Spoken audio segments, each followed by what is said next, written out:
Sarah Mitchell pressed her hands against her swollen belly as another wave of pain crashed through her body.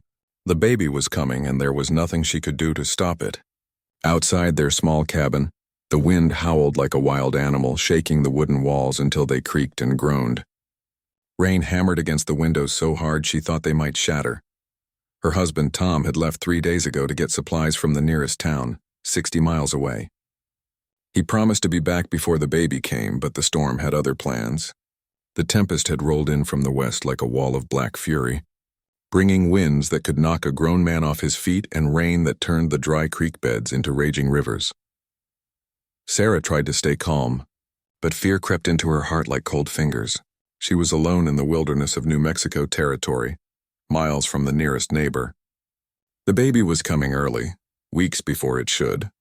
Every few minutes the pain would grip her so tight she could barely breathe. She stumbled to the window and looked out into the chaos.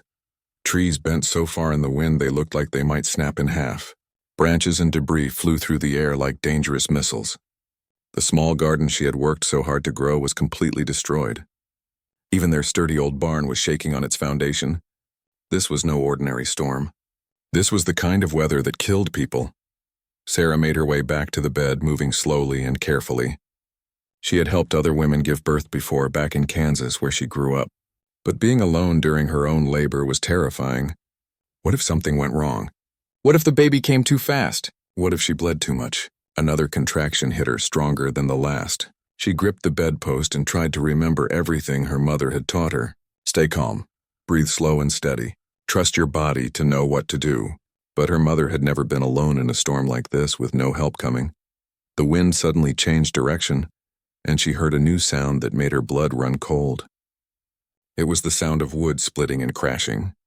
Something big had fallen, maybe a tree or part of the roof. She prayed it wasn't blocking the only road to their cabin.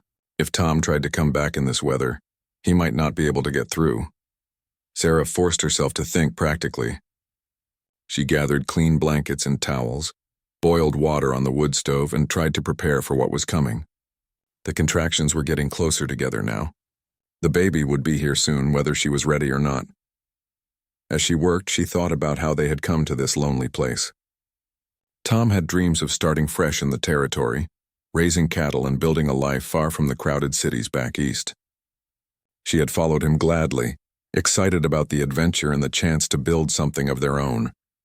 Now, listening to the storm rage outside, she wondered if they had made a terrible mistake. The isolation that had seemed romantic and peaceful just days ago now felt dangerous and foolish. There were no doctors here, no hospitals, no neighbors close enough to help. There were also dangers she tried not to think about too much. Wild animals, desperados who preyed on isolated families, and the Apache, who some said still raided settlements in this part of the territory. Sarah shook her head, trying to push away those dark thoughts. She needed to focus on getting through this night and bringing her baby safely into the world. The storm would pass eventually. Tom would come home. Everything would be fine.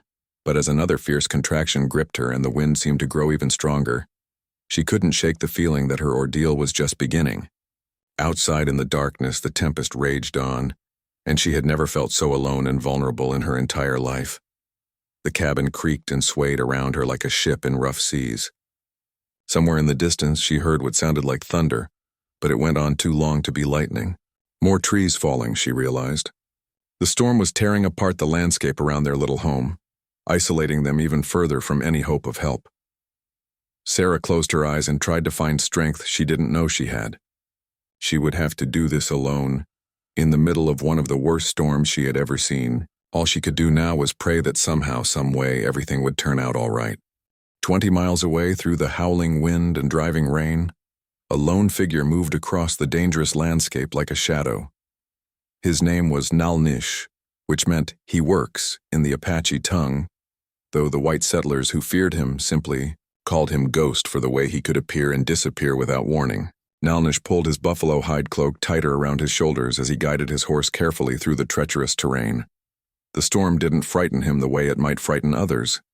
He had lived through many such tempests in his 32 years, and he knew how to read the signs of wind and weather. What concerned him was the strange feeling in his chest, a pulling sensation that had been growing stronger for the past 2 days. His grandmother had taught him to listen to such feelings. She was a medicine woman, wise in the old ways, and she said that sometimes the spirits would call a person to where they were needed most.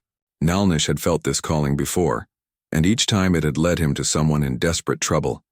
He had learned not to ignore it. The wind shifted, bringing with it a scent that made him stop his horse suddenly. It was faint but unmistakable to his trained nose. Smoke. Not the clean smoke of a campfire, but the acrid smell of wet wood burning. The kind that came from lightning strikes or damaged stoves. Someone was in trouble. Nalnish urged his horse forward, following the scent trail through the maze of fallen trees and rushing water.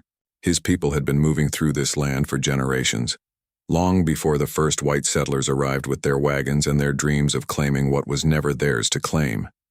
He knew every canyon, every hidden path, every place where a person might take shelter from a storm. The calling in his chest grew stronger as he rode. It felt urgent now, like a drumbeat pounding in rhythm with his heart. Someone needed help badly, and they needed it soon. Nalnish had no love for most white settlers. They had brought nothing but trouble to his people, taking their land and killing their way of life. But his grandmother had also taught him that all life was sacred, that helping someone in need was a sacred duty, regardless of the color of their skin. Through the rain and darkness, he began to make out the shape of buildings ahead. A small cabin and a barn, typical of the isolated homesteads that dotted this part of the territory. Smoke was indeed rising from the cabin, but it looked wrong. Too thick, too dark. The chimney was probably damaged by the storm, causing poor ventilation. As he got closer, Nalnish heard something that made him freeze in his saddle. It was a sound that cut through the noise of the storm like a knife. A woman's voice crying out in pain and fear. Not the cry of someone hurt by the storm, but something else. Something that stirred an ancient recognition in his warrior's heart.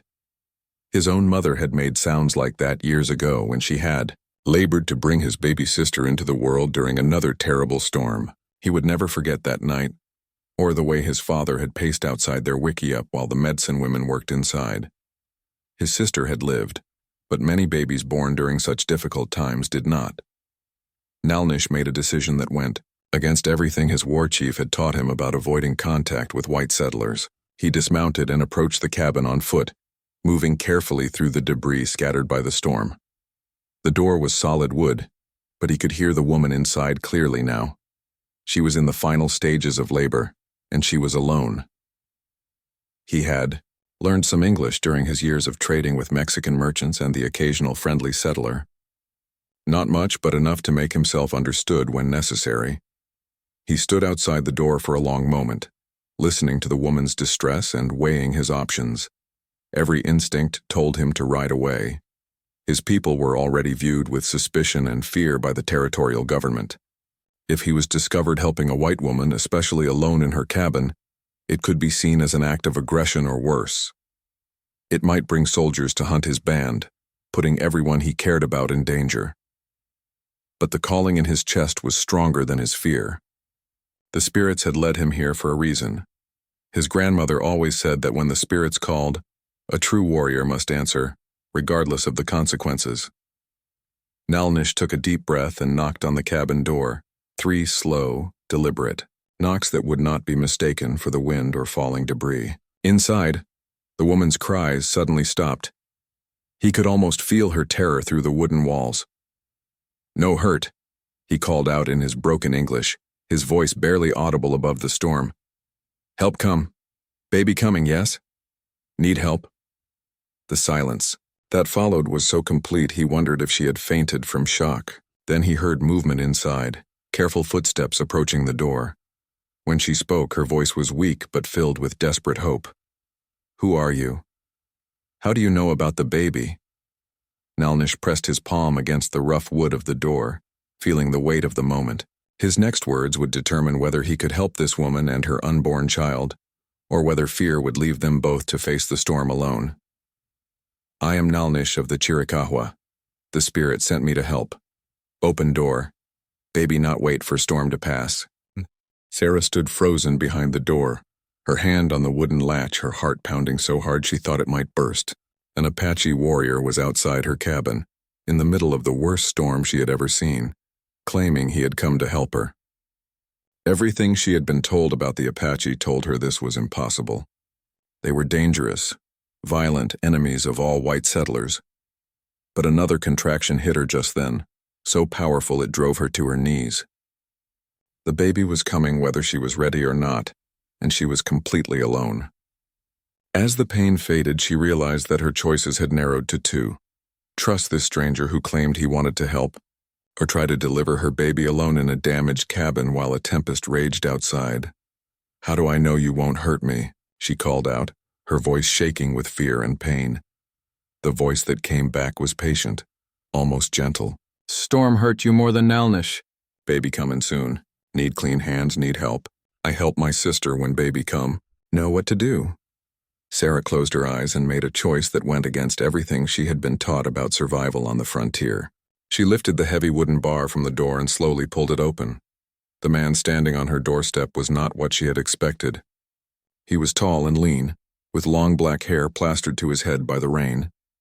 His dark eyes were serious but not threatening, and his hands were empty of weapons.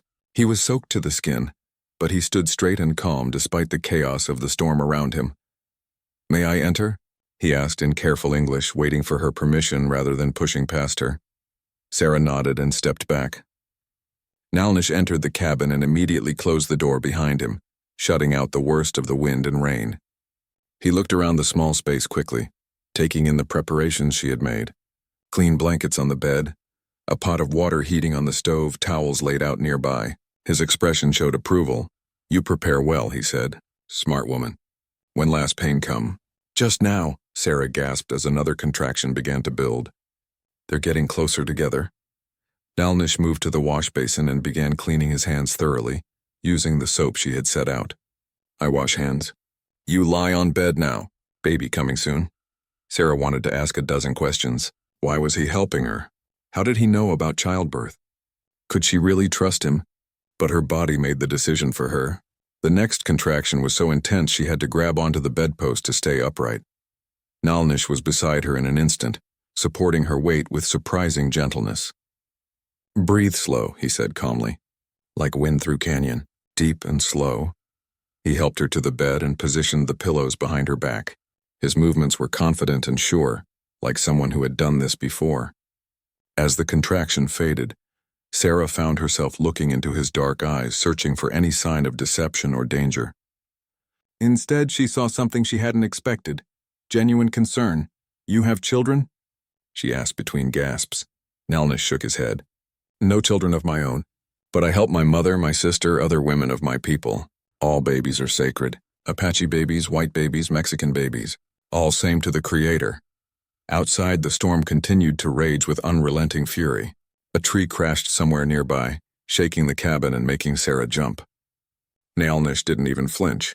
He was completely focused on her, watching for signs of how the labor was progressing. "First baby?" he asked. Sarah nodded, unable to speak as another wave of pain washed over her. This one was different, stronger, with an urgent pressure that told her the time for talking was over. The baby was ready to enter the world. Nalnish seemed to sense the change immediately. He moved to the foot of the bed and gently positioned her legs. "Big push coming soon," he said. "When it come, you push hard. I catch baby." Sarah wanted to protest that she wasn't ready, that this was all happening too fast, that she needed her husband or a doctor, or anyone but this Apache stranger who had appeared out of the storm. But her body had its own agenda. The next contraction built like a wave, growing stronger and stronger until she had no choice but to bear down with all her strength. "Good," Nalnish encouraged. "Very good. Baby's head coming." One more big push. Sarah could barely hear him over the roaring in her ears. She pushed with everything she had, feeling as though she was being torn apart. Then suddenly, impossibly, there was a moment of relief. "Baby here," Nalnish announced quietly. "Beautiful baby girl." Through her exhaustion and pain, Sarah heard the most wonderful sound in the world. Her daughter's first cry, strong and healthy despite the chaos surrounding her birth. Nalnish was moving quickly but carefully, cleaning the baby's mouth and nose, wrapping her in one of the clean blankets Sarah had prepared. "She perfect," he said. placing the tiny bundle in Sarah's arms. Strong like her mother. Sarah looked down at her daughter's red, wrinkled face and felt a love so fierce it took her breath away. The baby's eyes were closed, but she was breathing well, her little chest rising and falling steadily. Despite everything that had gone wrong, everything that had been terrifying about this night, her daughter was healthy and safe. "Thank you," she whispered to Nalnish, tears streaming down her face. "Thank you for saving us." But even as she spoke, Sarah realized that their ordeal was far from over. The storm was still raging outside and she was weak from the delivery. How would they survive until Tom returned? How would she care for a newborn in a damaged cabin with limited supplies? Nalnish seemed to read her thoughts. "Storm not finished," he said simply. "But we keep mother and baby safe. I stay until danger pass."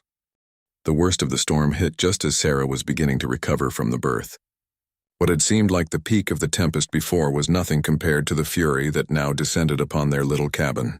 The wind howled with such violence that it sounded like a living thing, screaming and clawing at the walls as if trying to tear the building apart piece by piece.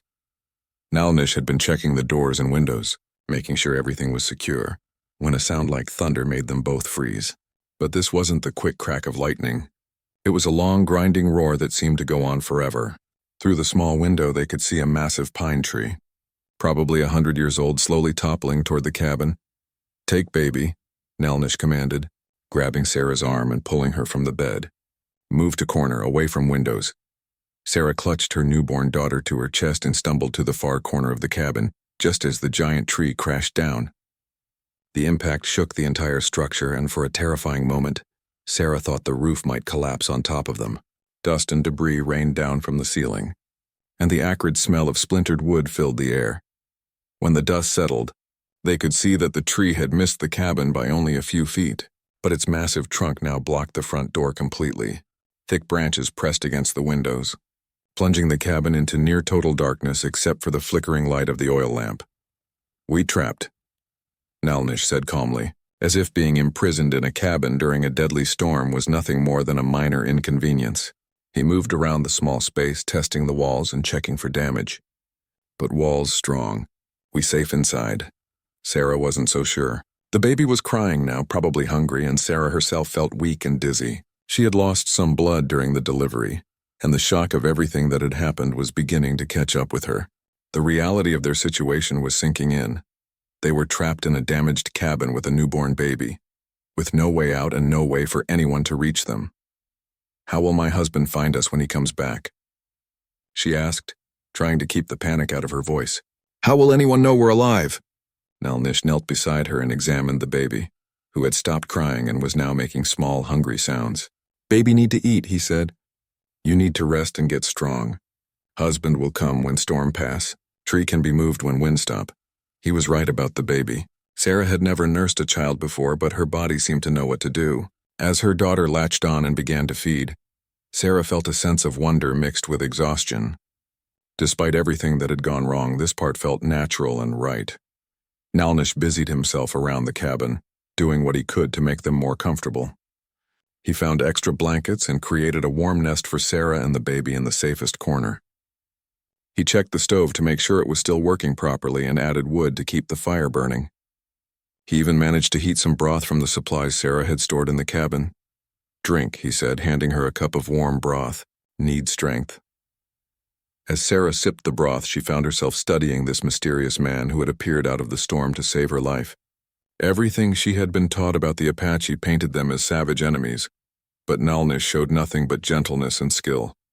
His hands, when he had helped deliver her baby, had been as careful and sure as any doctor's. "Why did you help me?" she asked quietly. "Your people and mine, we're supposed to be enemies." Nalnish was silent for a long moment, staring into the flickering flames of the oil lamp. When he finally spoke, his voice was thoughtful. "My grandmother taught me that all life is sacred. When spirits call, we must answer. Color of skin not matter to spirits. The spirits called you here?" He nodded. 2 days ago I feel calling. Strong pulling in chest like rope pulling me this way. I know someone need help. Always follow the calling." Sarah found this hard to understand, but she couldn't argue with the results. Without Nalnish, she and her baby would certainly have died in the storm. Whether it was spirits or simple luck that had brought him to her door, she was grateful beyond words. The wind outside was reaching a new level of violence. It sounded like freight trains roaring past the cabin, and the entire building swayed with each gust. Objects crashed and clattered outside as the storm tore apart everything in its path.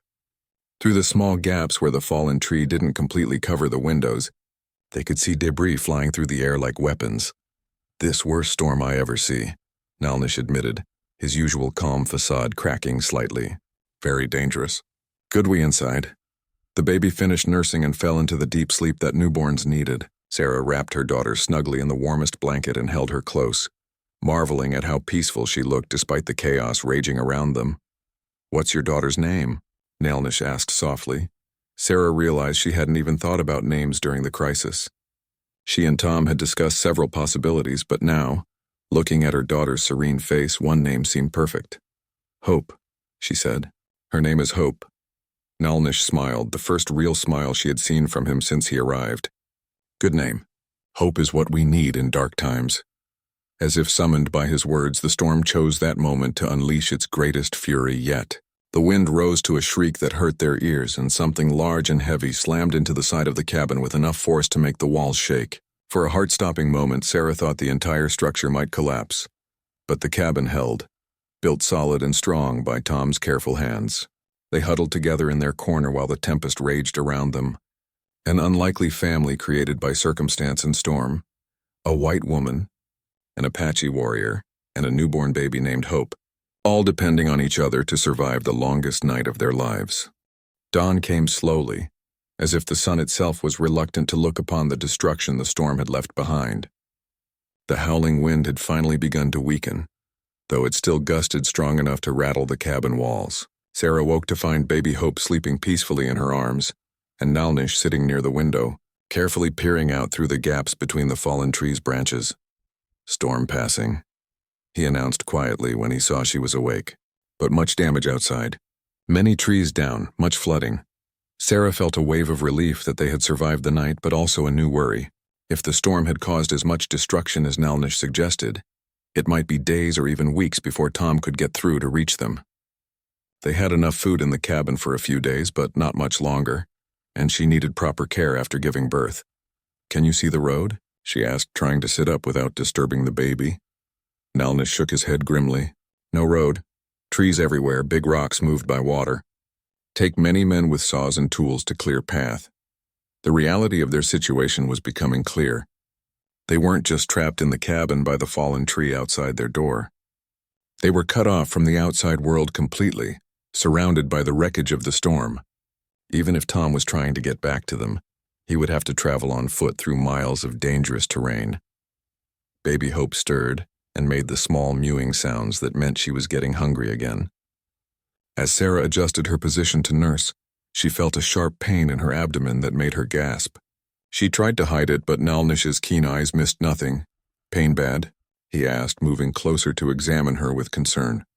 Sarah didn't want to admit how weak she felt, how much the effort of sitting up had cost her. "Just sore," she lied, but even as she spoke, she could feel warmth spreading between her legs. She was bleeding more than she should be. Nalnish seemed to understand the situation immediately. He had probably seen enough births to recognize the signs of trouble. Without saying anything that might frighten her, he quietly began gathering clean cloths and heating water on the stove. "You rest now," he said gently. "Let Nalnish take care of everything." For the next several hours, as the storm gradually weakened outside, Nalnish worked tirelessly to care for both Sarah and baby Hope. He changed the baby's makeshift diapers, helped Sarah when she needed to nurse, and monitored her condition with the skill of someone who understood the dangers that could follow childbirth. When Sarah's bleeding worsened in the early afternoon, he didn't panic. Instead, he brewed a tea from herbs he carried in a small pouch in his jacket, bitter-tasting plants that helped slow the bleeding and gave her strength. He also prepared nourishing broths from the supplies in the cabin, insisting that she drink them even when she felt too weak to eat. "My grandmother taught me about healing plants," he explained when Sarah asked about the herbs. "Many plants that help women after babies born. Apache women use for generations." By evening, the bleeding had slowed, but Sarah was still very weak. She could barely lift her head from the pillow, and even holding Hope for nursing exhausted her. She began to worry that even if they were rescued, She might not be strong enough to recover. It was then that they heard the sound that changed everything. Voices calling in the distance. Nalnish moved quickly to the window, listening intently. The voices were speaking English, and they seemed to be moving closer to the cabin. After a few minutes, he could make out words. Sarah. Sarah, are you there? It was Tom's voice, hoarse with exhaustion and fear, but unmistakably her husband. Sarah tried to call back, but her voice was too weak to carry through the walls and the debris blocking the windows. Here, Nalnish shouted in his heavily accented English. Woman and baby here. Alive but trapped. The voices outside went silent for a moment, and Sarah could imagine Tom's shock at hearing an Apache voice coming from his cabin. Then she heard rapid footsteps and urgent conversation as Tom and whoever was with him tried to figure out how to reach them. Sarah, Tom called again, his voice much closer now. Are you all right? Who's in there with you? I'm alive, Sarah managed to call out using all her remaining strength. The baby's here. She's safe. The man helped us. For the next hour, Sarah listened to the sounds of men working outside, using axes and saws to cut through the massive tree that blocked the door. Tom had brought help from town, including the doctor who had been delayed by the storm. As they worked, Tom shouted questions through the walls, desperate to understand what had happened. Sarah tried to explain about the storm, about going into labor alone, about Nalnish appearing at her door like an answer to prayer. But she was growing weaker, and her words came in broken fragments that probably made little sense to Tom. Finally, she heard the blessed sound of the door being opened. Sunlight streamed into the cabin for the first time in over a day, and Tom burst through the doorway with the doctor close behind him. Tom's eyes went immediately to Sarah and the baby, his face a mixture of relief and amazement. But when he saw Nalnish sitting quietly in the corner, his expression changed to confusion and suspicion. You're Apache, Tom said, his hand moving instinctively to the gun at his belt. Nalnish rose slowly, his hands visible and empty. Yes, I am Nalnish of the Chiricahua. I help your woman when baby come in storm. Now I go. Wait, Sarah whispered, using the last of her strength to speak. Tom, he saved us. Without him, Hope and I would have died. He delivered our baby. He took care of us through the whole storm. The doctor was already examining Sarah and the baby, checking their condition and nodding with professional approval. The delivery was handled expertly. He announced after his examination, both mother and child are in remarkably good condition considering the circumstances. Tom looked from Sarah to Nalnish, trying to understand how everything he had been taught about the Apache could be wrong. This man had not only helped his wife, he had probably saved her life and the life of his newborn daughter. I don't know how to thank you, Tom said finally, his voice thick with emotion. Nalnish moved toward the door, eager to leave now that his job was done. No thanks needed. All babies are sacred. All mothers deserve help when in trouble. As he prepared to go, baby Hope began to cry, and Sarah realized this might be the last time she would ever see the man who had appeared out of the storm to save them. The thought filled her with an unexpected sadness. As Nalnish moved toward the doorway, ready to disappear back into the wilderness as suddenly as he had appeared, Tom stepped forward and blocked his path. The Apache warrior's hand moved slightly, not reaching for a weapon but preparing for whatever might come next. The two men faced each other in the doorway, representing two worlds that had been at war for as long as anyone could remember. Wait, Tom said, his voice uncertain but determined. I can't just let you walk away. Not after what you've done. Nalnish's dark eyes remained calm but wary. He had learned to be careful around white men, especially when they were grateful. Gratitude could quickly turn to suspicion, and suspicion could turn deadly for a lone Apache caught far from his people. Your woman and baby safe now, Nalnish replied quietly. You have doctor, you have help. My work finished, but Tom wasn't ready to let him go. During the long, desperate ride through the storm-damaged landscape to reach his cabin, he had imagined every possible disaster that might have befallen his wife and unborn child.